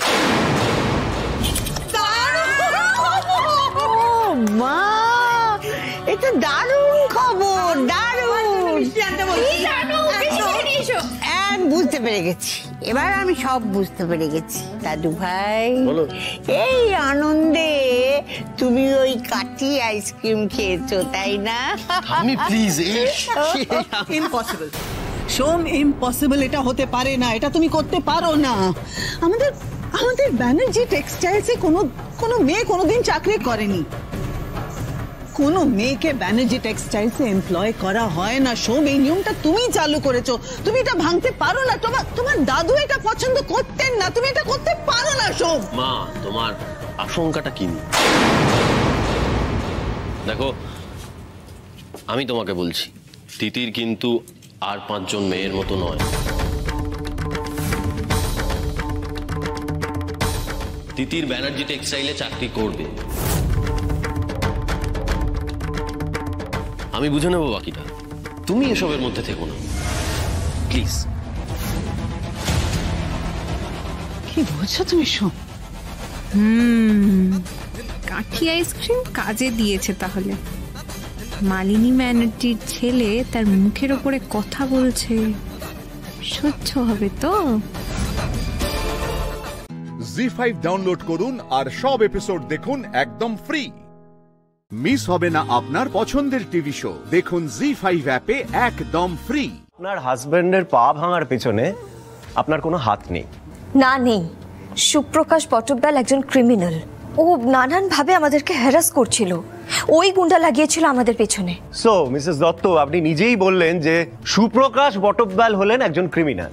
পুলিশের রিপোর্ট অনুযায়ী উনি একজন সোনা পাচারকারী দলের পান্ডা। আচ্ছা মিসেস দত্ত, আমাকে একটু বলবেন আপনি কিভাবে সুপ্রকাশ বটব্যালের মতো একজন ক্রিমিনালের সঙ্গে নিজেকে, নিজের স্বামীকে, নিজের পরিবারকে জড়ালেন? যাকে বলছি, এবার ও আমার বোনের ব্যাপারে সবটা বলে দেবে নাকি? তাহলে তো আমার বোনকে নিয়ে কাটাছেড়া হবে গো। শোনো মমিতা, সেটা হলে না আমার খুব ভালোই লাগতো, কিন্তু এখন এই মুহূর্তে আমি চাইছি ওই মেয়ের ঘাড়ে সমস্ত দোষ দিয়ে ওকে ঘর থেকে বের করে দিতে। তাই কিছু বলছি না, চুপ করে থাকো এখন। সরি, এটা আমাদের পারিবারিক ব্যাপার, আমি এটা নিয়ে কোনো কথা বলতে চাই না। পারিবারিক ব্যাপার বলে কোর্টে কিছু হয় না মিসেস দত্ত। আপনাকে বলতে হবে সুপ্রকাশ বটব্যালের মতো একজন ক্রিমিনালের সঙ্গে আপনার কিসের শত্রুতা? আমি তো বলছি যে এটা আমার ব্যক্তিগত বিষয়, আর এটার সাথে আমার আর সৃজনের বিবাহিত জীবনের কোনো সম্পর্কই নেই। ওটা একটা মিস আপ ছিল। তাছাড়া সৃজনের পা এখন ঠিক হয়ে গেছে, আর ওই সুপ্রকাশ বটব্যালকে যা শাস্তি পাওয়ানোর আমি পাইও দিয়েছি। তাই এই বিষয়টা নিয়ে আমি আর কোনো কথা বলতে চাই না। এই পর্বটা আমি আমার জীবন থেকে মুছে ফেলতে চাই। তুমি আমাদের পরিবারকে নিয়ে আজও এত ভাবো পাও না? তিন্নির চরিত্রে কালি লাগবে বলে তুমি ওর নামটা উচ্চারণ করলে না?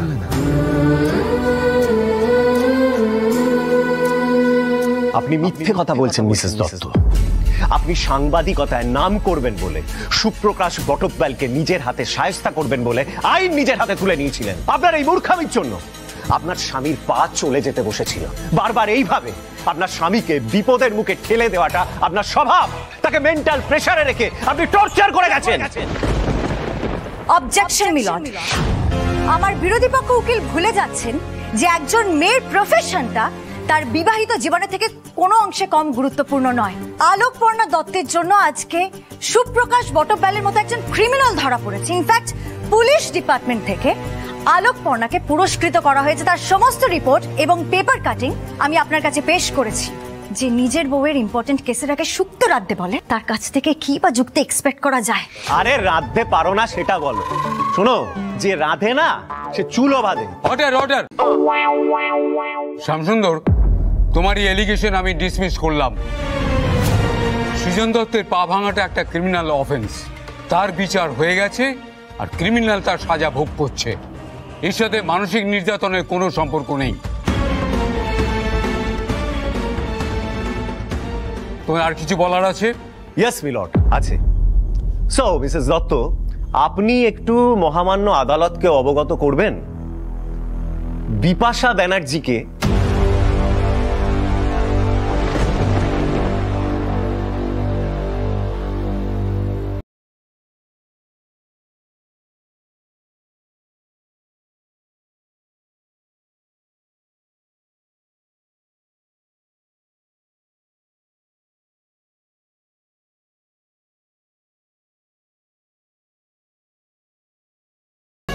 শাড়ির কথা আমার কোম্পানি নয়, ওই কোম্পানিটা সৃজনের। ওটা নামেই সৃজন দত্তের কোম্পানি, সেটাকে চালনা করতেন আপনি মিসেস দত্ত। জি5 ডাউনলোড করুন আর সব এপিসোড দেখুন একদম ফ্রি। মিস হবে না আপনার পছন্দের টিভি শো, দেখুন জি5 অ্যাপে একদম ফ্রি। বিয়ের পর ও বলেছিল যে তুমি আগে আমার বন্ধু হও, তারপর তুমি স্বামী হবে। কে যায় বন্ধুর সাথে হানিমুনে? আপনারা আপনাদের স্ত্রীদের কি মনে করেন? সন্তান জন্ম দেওয়ার মেশিন, সেই কারণে আপনারা বিয়ে করেন? বাসব দত্তাদি প্লিজ, আপনি সৃজনের সম্পর্কে কথাগুলো বলবেন না। সৃজন ওরকম মানুষই নয়। সৃজন আমাকে অত্যন্ত সম্মান করে।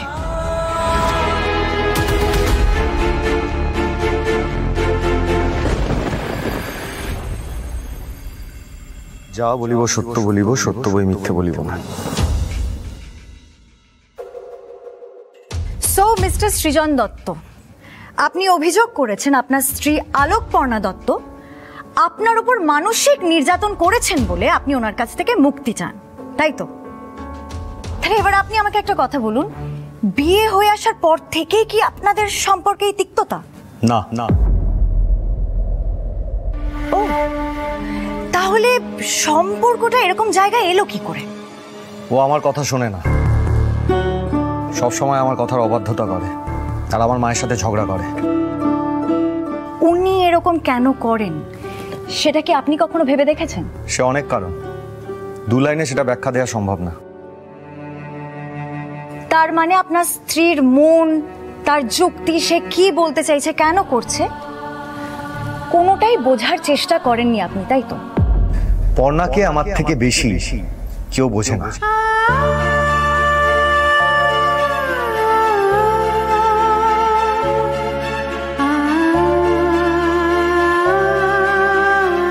কিন্তু আমি মিস্টার দত্ত অন্যরকম একটা কথা জানতাম। আমি জানতাম আপনি আপনার স্ত্রীর মনের খবরই রাখেননি, আর সেই কারণে আপনার স্ত্রী আপনার কথা মতো ওঠেনি বসেনি বলে আজকে আপনি ওনাকে ওনার সমস্ত অধিকার থেকে বঞ্চিত করে ছুঁড়ে ফেলে দিতে চান, তাই তো? কখনো না। আমি পর্ণাকে চাকরি করতে, ওর ইচ্ছে মতো চলতে কখনো বারণ করিনি। আমি ওকে সবসময় খুশি রাখতে চেয়েছিলাম। রিয়েলি? তাহলে এবার আমাকে একটা কথা বলুন, আপনাদের বিয়ের এতদিন পরেও এখনো অবধি আপনারা হানিমুনে যাননি কেন?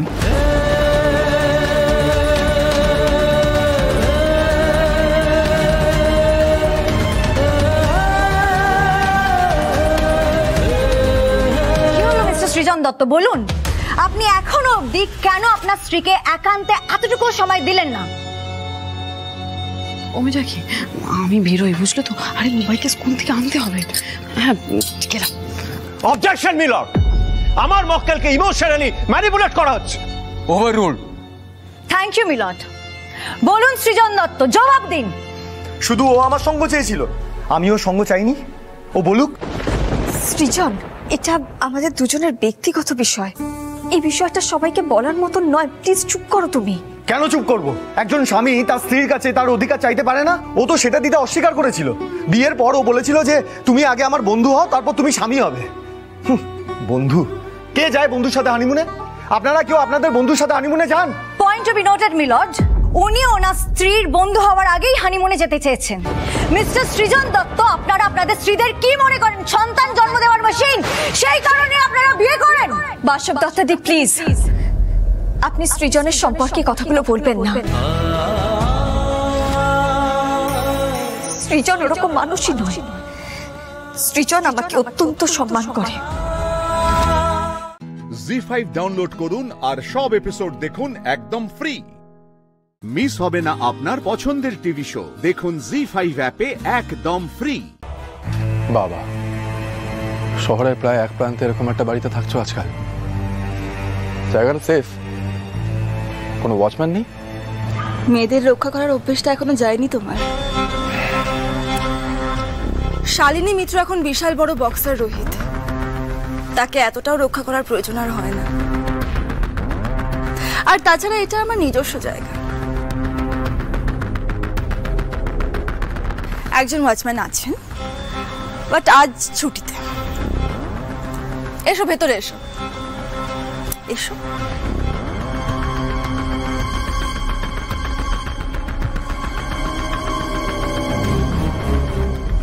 মা জেঠুমনি সবটা জেনে খুব রেগে যাবে,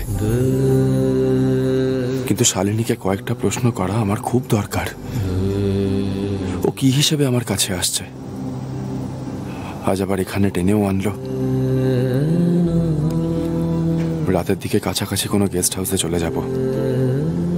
এই বাড়িতে তো আর কেউ নেই, এইভাবে এখানে থাকাটা অশোভন। কিন্তু শালিনীকে প্রশ্নগুলো করার তো আর সুযোগ পাবো না।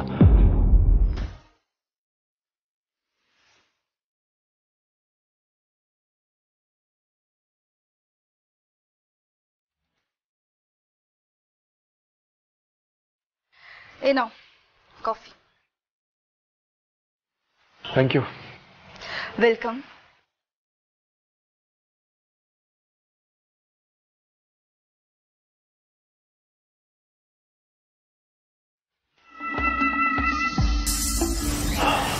বাড়িটা কিন্তু অসাধারণ। ওই একটা পুরনো বাড়ি কিনে নিজের মতো করে সাজিয়েছি আর কি।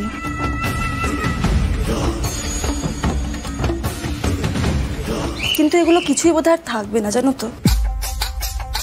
সবটাই মনে হয় বিক্রি করে দিতে হবে। কেন? স্পোর্টস একাডেমি খুলতে অনেকটা টাকার দরকার, আর ফাইন্যান্সাররা কি বলবে সেটা তো আমি এখনো বুঝতে পারছি না। ওরা আদৌ টাকা দিতে রাজি হবে কি না। মাঝে মাঝে ভীষণ মনে হয়, জানো তো, অনেকটা বড় দায়িত্ব বোধহয় ঘাড়ে নিয়ে ফেললাম। আবার এটাও মনে হয় যে নতুন নতুন অনেক খেলোয়াড়রা সুযোগ পাবে, তার জন্য এটুকু করা যেতেই পারে। শালিনী,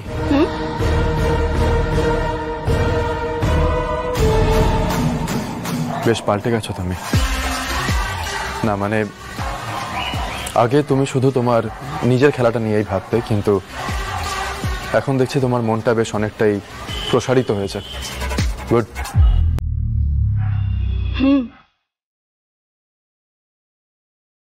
তোমার সাথে ছাড়াছাড়ির পরে জীবনটাকে অনেক অন্যরকম করে দেখার চেষ্টা করছি আর কি।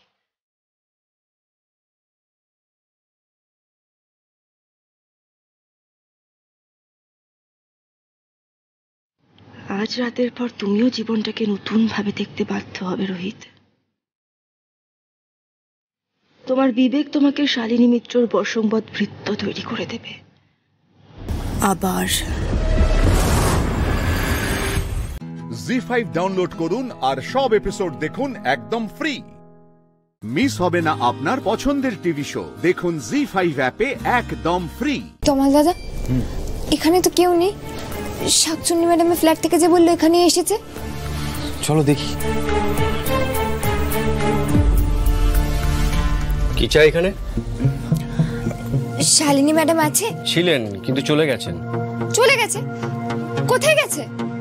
আপনারা কারা? আর ম্যাডামের সঙ্গে কিছু দরকার ছিল? না না, আমরা ম্যাডামের কেউ নই, মানে ম্যাডামের সাথে যিনি ছিলেন রোহিত স্যার। হ্যাঁ হ্যাঁ, আপনি চেনেন? কি যে বলেন, আমি সেই ছোটবেলা থেকে এখানে কাজ করছি। আর রোহিত স্যারকে চিনবো না? স্যার ম্যাচের আগে এখানে প্র্যাকটিস করতেন, তারপর শালিনী ম্যাডামের সঙ্গে এখানে। যাকে বলছি, আপনারা রোহিত স্যারের কেউ হন? হ্যাঁ, আমি রোহিত স্যারের ভাই, আর ও হলো বাড়ির লোক।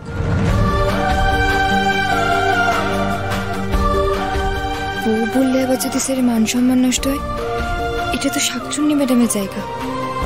বলছি, রোহিত কোথায় আছে বলতে পারবেন? মানে খুব দরকার, বুঝলেন? জানেন আপনি? জানলেও বলা যাবে না, এইটুকু বলতে পারি এখানে নেই। যান, আপনারা আসুন, এখন দরজা বন্ধ করব। আর আজকে আর কেউ ট্রেনিংও আসবে না, প্লিজ আসুন।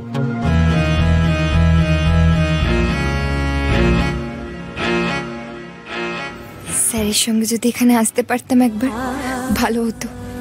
কত বড় জায়গা, স্যারকে বলতে হবে একবার নিয়ে আসতে।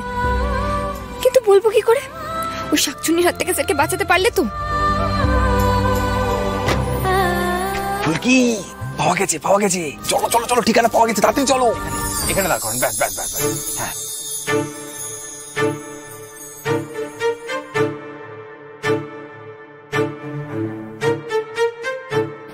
আচ্ছা তমাল দাদা, এই বাড়িটাই তো, কিন্তু এখানে তো কোনো দারোয়ান দাদা নেই। আচ্ছা, শাকচুন্নি ম্যাডাম তো এত বিখ্যাত, কোনো দারোয়ান দাদা রাখেনি কেন? আমি এত প্রশ্নের উত্তর দিতে পারবো না। আমি কিছু জানি না, জানি না মানে জানি না, ব্যাস। কত কষ্টে যে বাড়িটা খুঁজে বার করেছি সেটা আমিই জানি। তবে শালিনী মিত্র রোহিতকে তার নিজের ফ্ল্যাটে না নিয়ে গিয়ে এত দূরে কেন নিয়ে এলো কে জানে। তবেই বোঝো, আমার তো গোড়া থেকে সন্দেহ হয় শাকচুন্নি ম্যাডামের ওপর।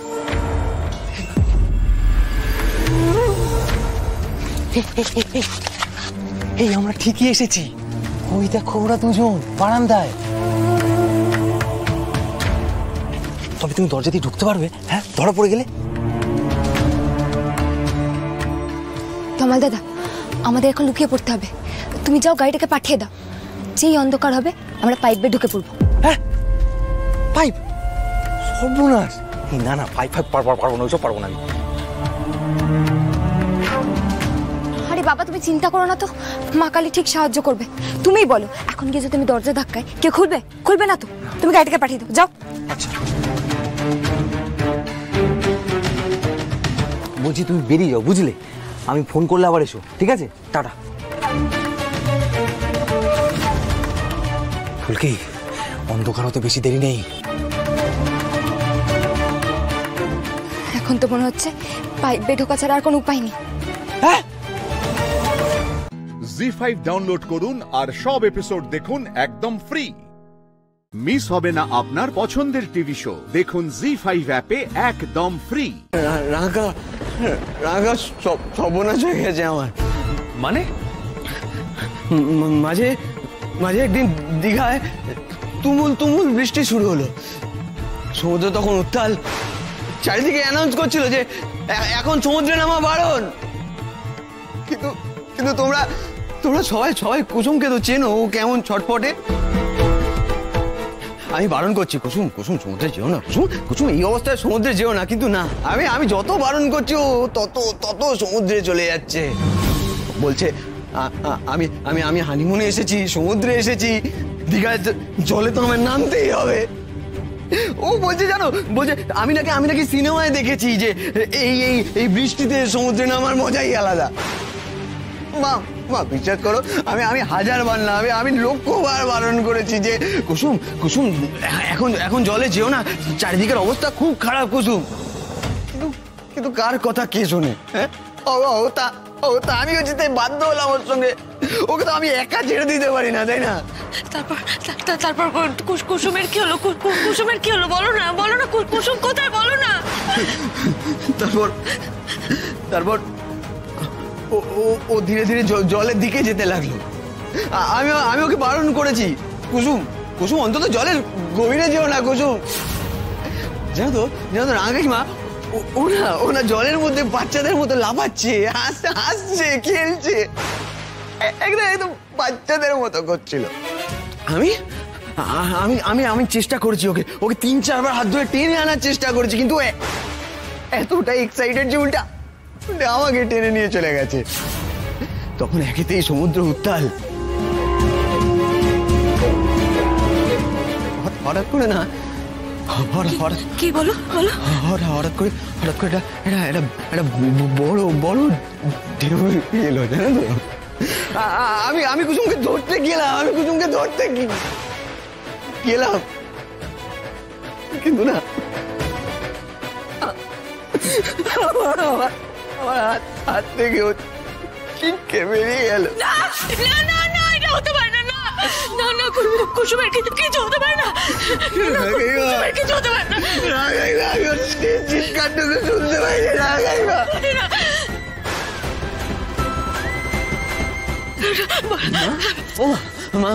মা তুমি তো বলো, মা, হ্যাঁ তুমি তো বলো যে সমুদ্র নাকি সবকিছু ফিরিয়ে দেয়।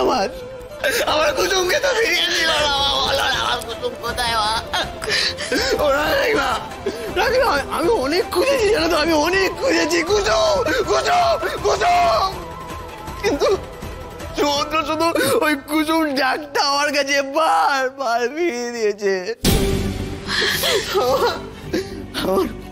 আমার কুসুম গিয়ে আমার কাছে ফিরিয়ে দেয়।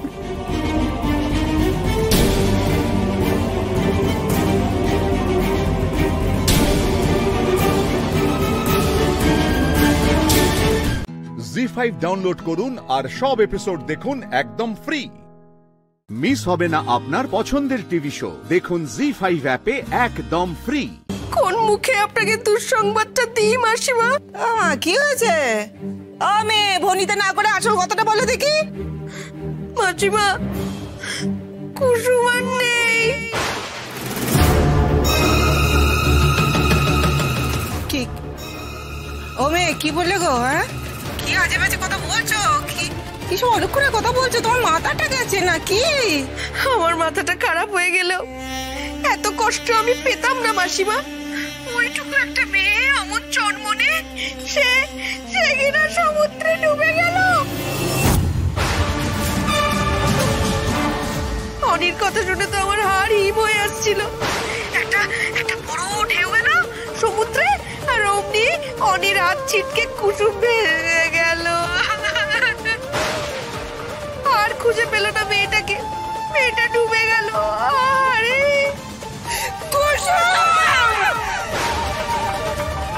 মাসিমা, নিজেকে শান্ত রাখুন আর যত তাড়াতাড়ি সম্ভব চলে আসুন। কুসুমের দেহটা তো পাওয়া যায়নি, শেষ কাজটা তো করতে হবে। অনি তো বলল 2 দিন আগে ডুবেছে, কাল তার মানে 3 দিনের কাজ করতে হবে। আরে ফুটফুটে মেয়েটা না, মিথ্যে কথা কইছো গো। কিছু হয়নি আমার কুসুমের। কুসুম, কি হয়েছে? সত্যি কথা বলো না, কি হয়েছে? এরকম একটা ঘটনা ঘটে গেল, রাঙা বউ আপনাকে জানালোই না। কুসুমের সাথে আমার সম্পর্ক ভালো নাই থাকতে পারে, কিন্তু আমার থেকে ছোট তো, হ্যাঁ, আমার বন্ধুর মতো। এটা হবে আমি তো ভাবতেও পারছি না। আমার হাত থেকে ছিটকে চলে গেল। আমি তো ভাবতেও পারছি না। মা, জানো তো, মাঝে মাঝে আমার নিজেকে অপরাধী বলে মনে হচ্ছে। কিন্তু মা, বিশ্বাস করো, রাঙা কাকিমা যেভাবে আমার সাথে আমাকে সন্দেহ করছে, এটা কিন্তু ঠিক না, মা। এটা তুমি শোনো, আমি তো ইন্টেনশনালি কিছু করিনি, তাই না বলো? আমি তোমার কুসুমকে মেরে ফেলিনি। খাবো না মা, আমি খাবো না বলছি, খাবো না।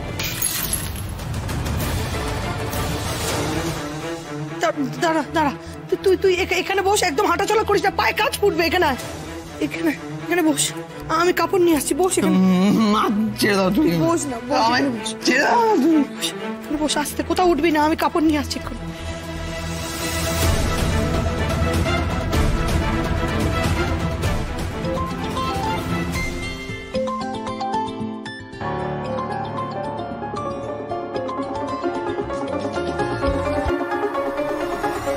বলো বস।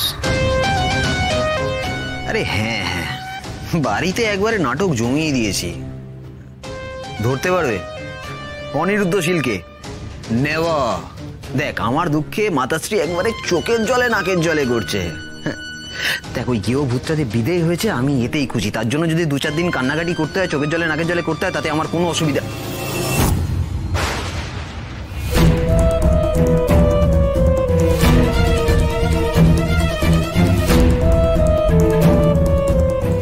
জি5 ডাউনলোড করুন আর সব এপিসোড দেখুন একদম ফ্রি। মিস হবে না আপনার পছন্দের টিভি শো, দেখুন জি5 অ্যাপে একদম ফ্রি। তুমি কুল আনতে গিয়েছিলে না? তুমি কি কুল এনেছো? হ্যাঁ কানাই, কিন্তু গুরুদেবের কি হয়েছে? উনি পাষাণ কেন হয়ে গেছেন? দাদা, গুরুদেবের কিচ্ছু হয়নি। দাদা, গুরুদেবের শরীরে এখন কোনো স্পন্দন নেই, কারণ ওনার শরীরে প্রাণ শক্তির অভাব ঘটেছে। প্রাণ শক্তির অভাব? হ্যাঁ দাদা। তাহলে এখন গুরুদেবকে আমরা কি করে ঠিক করব কানাই? দাদা, তুমি চিন্তা করো না। তুমি কুল আনতে গিয়েছিলে না, কুলটা তো দাও। ধরো সখা।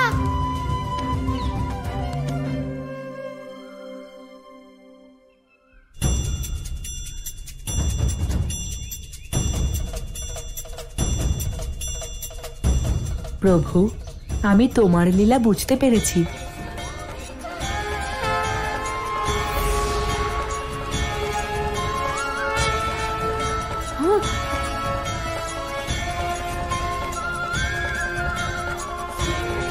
দেখলে দাদা, বনের কুল কত শক্তিশালী হয়। কানাই, এমন শক্তি তো আমার লাড্ডুতেও নেই। কানাই, আমি এই বনের আর একটাও কুল ছাড়বো না। খুঁজে খুঁজে সব কুল খেয়ে ফেলবো। উঠুন গুরুদেব। বাস্তবে তো আমার আশ্রমে আপনাকে আমারই স্বাগত জানানোর কথা, আর আজকে আপনি নিজেই আমাকে আমার আশ্রমে নিয়ে চলেছেন। আপনি ধন্য প্রভু। গুরুদেব, ও আমার সখা সুদামা, কিন্তু ওকে কোনো আচার্যই নিজের শিষ্য বলে গ্রহণ করছে না।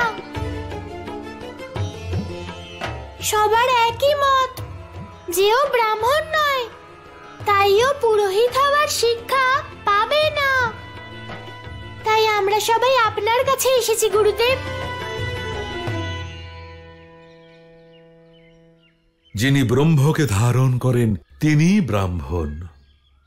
কেউ জন্ম থেকে ব্রাহ্মণ হন না, বরং নিজের ভক্তি আর কর্ম দ্বারাই ব্রাহ্মণ হন। শুধুমাত্র শিরায় শিরায় ব্রহ্মের বাস। ওর থেকে বড় ব্রাহ্মণ তো হতেই পারে না। গুরুদেব, তার মানে আমার সখা পুরোহিত হওয়ার শিক্ষা পেয়ে যাবে? আপনি আমার সখাকে নিজের শিষ্যরূপে গ্রহণ করবেন গুরুদেব? কানাই, সুদামাকে শিষ্যরূপে গ্রহণ করাটা আমারও সৌভাগ্যের বিষয়। সখা, এই সব কিছু তোমাকে ছাড়া অসম্ভব ছিল। আমি বুঝতে পারছি না যে আমি তোমার ঋণ কি করে শোধ করব। সখা সুদামা, সখার কাছে ঋণী থাকতে নেই, বরং তাকে আলিঙ্গন করতে হয়।